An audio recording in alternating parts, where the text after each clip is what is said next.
Good afternoon. Today we are having a press conference with Mr. Wiesel, Ellie's father from the Holocaust Story Night. Let's get started with some questions. How did you feel when you were marching in the snow? Also, what was your motivation to keep going? Well, when you're marching in the snow at that time of the year, it's very cold, and as you probably know, there was a lot of snow. So at this point, I didn't really feel much. I could feel that I'm tired, but it's not really something that's that prominent. It's just like a background feeling. After being beaten so many times and being numb from the cold, I was more of a machine at that point. And as for what kept me going, I guess it was just the fact that I had been turned into a machine at that point. I wasn't thinking of keeping on going. I was just doing what I was told. But it was definitely a big factor was my son, that I wanted to make sure that he got through this. And Mr. Wiesel, when you first arrived to the concentration camps, what was your main concern? Well, my main concern was staying alive at this point. At that point, I still had a hope that I would make it through to the end. And also making sure that my son is safe, because I'm not sure what we would do if we didn't have each other. It would probably be a lot worse.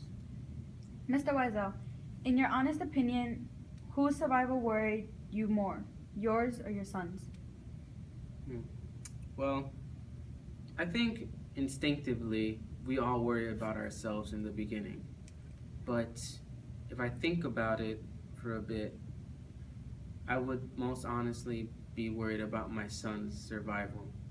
I'm an old man, to be honest, and he had a much better chance of surviving it than I did. So I would like it that at least one of us made it out of this alive. So my son's health would be my utmost concern.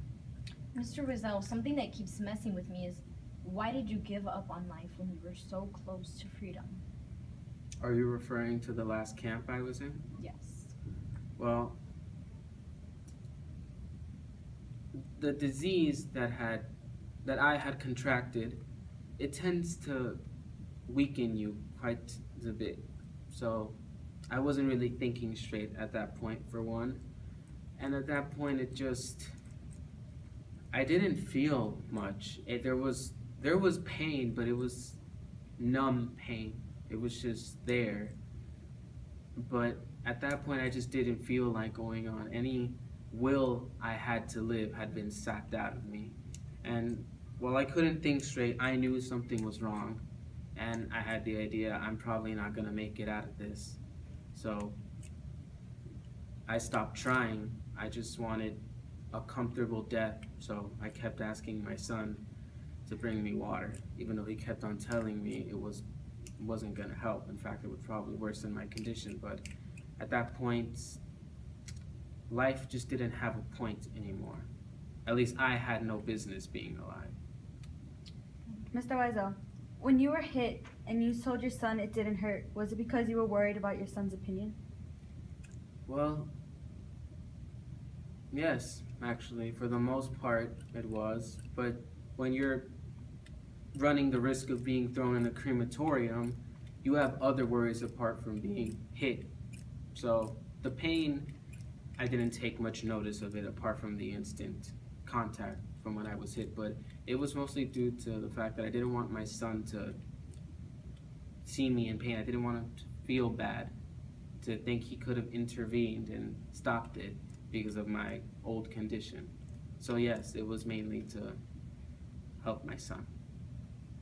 Mr. Wiesel, in the beginning of the story, it mentions that you cared a lot about your community, even more than your own family. Why is that? Well, when you get to be my age, you've lived a lot. You've seen a lot of things, not all of them pleasant. So I guess you just don't want those negativities to reach other people. Besides, my family has my wife, and some of my daughters are old enough to take care of themselves by now. And as one of the most revered people in my community, I had to take responsibility for helping to maintain it. in a sense, the community is my family, and I strive to treat them as well as I would my biological family, even though sometimes I do get a bit carried away looking after the community that I can't attend to my actual family, but I try to make it work. Okay. Thank you for your time.